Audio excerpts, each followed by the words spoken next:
Bueno, y en este sentido, pues nosotros podemos generalizar, o más bien pensar o rescatar la noción de función, ¿no? Entonces,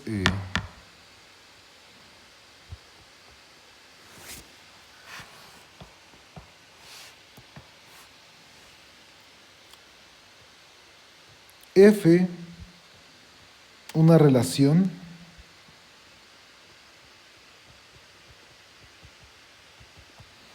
sea precisamente un subconjunto de pares ordenados, se llama función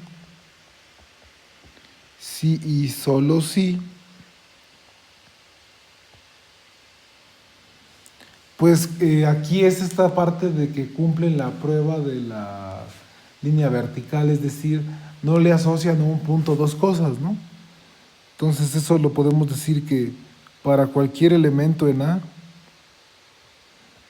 para cualesquiera dos elementos en B,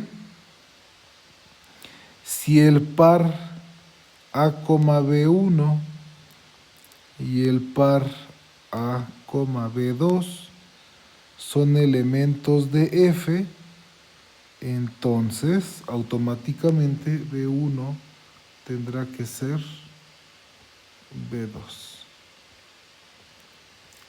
¿no? O sea,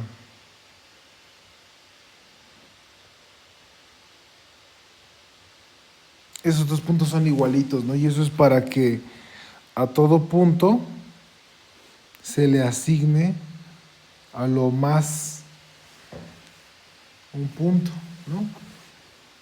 Vale. Entonces, esto es que así se define una función, ¿no? Desde el punto de vista de la teoría de los conjuntos. Entonces, por ejemplo,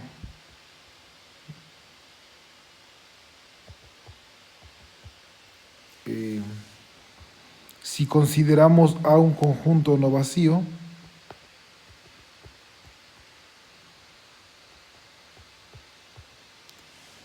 entonces F se llama operación sobre A si y solo si hay un entero positivo, de tal forma que F es una función con dominio a la n y contradominio a. Aquí nos faltó decir ciertamente que en este caso, ¿no? En el de que la función es un subconjunto de acá, nos faltó decir dos cosas. Una es precisamente que para todo A en A nos existe B en B, tal que el par A, B está en F. Es decir, se agota el elemento de la izquierda, que es a lo que se le llama dominio. Y bajo estas circunstancias, aquí entre estas dos líneas, perdón, se escribe F dos puntos A flecha B para decir que F es una función con dominio A y contradominio B, ¿no? Entonces, en ese sentido, lo expliqué, me acordé ahorita por ponerlo aquí de esta forma, ¿no? Entonces, así, por eso en grupos y en álgebra así dicen de una operación, y es pues porque son operaciones binarias, van del conjunto, cruz el conjunto en el conjunto mismo, ¿no? Por ejemplo, la suma sobre los reales, ¿no? Ok, muy bien. Entonces, podemos hablar de los tipos de funciones, de hecho, no todas son iguales y hay unas que van a ser muy importantes.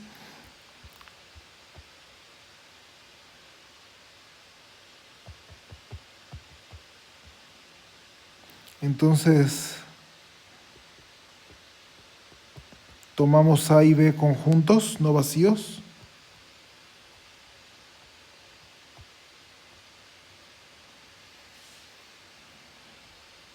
Y F una función con dominio A y contra dominio B. Entonces vamos a definir algunas cosas, ¿no? F se llama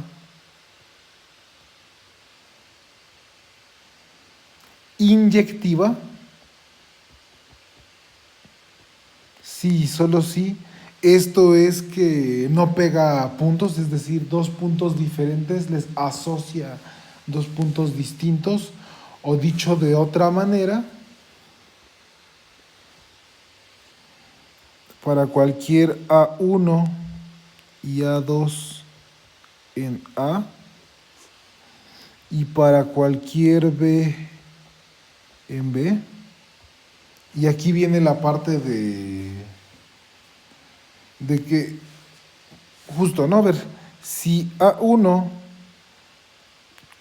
B y el par A2, B están en F, eso quiere decir que la función aparentemente dos cosas les está asignando una, entonces eso quiere decir que A1 es igual a A2, ¿no? O sea, no pega cosas, ¿no? No pega puntos. Las dos cosas distintas las va a mandar forzosamente en cosas distintas. De hecho, aquí pues se nos ha olvidado poner una anotación, que la anotación diría que vamos a escribir que f de A es igual a B si y solo si el par A, B está en el conjunto F, ¿no? Vale, entonces ya todo queda, se va a poder escribir mejor, ¿no? Entonces dejen regreso al amarillo, porque aquí con el amarillo estaba escribiendo la definición. Entonces, una siguiente propiedad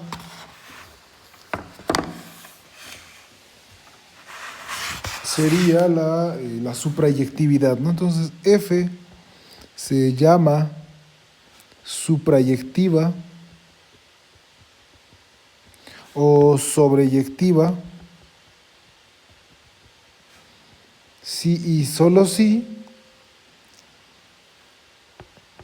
para cualquier elemento en el contradominio se puede encontrar un elemento en el dominio de tal forma que F a A le asigna B. O sea, agota todo el contradominio, ¿no? Es lo que se dice.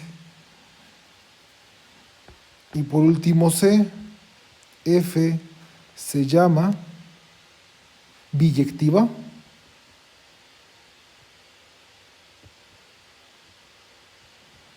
si solo si F es inyectiva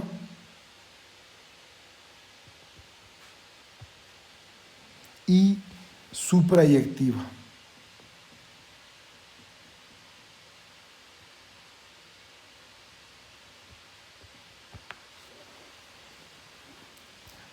Ok, yo creo que voy a dejar aquí esto para que hagamos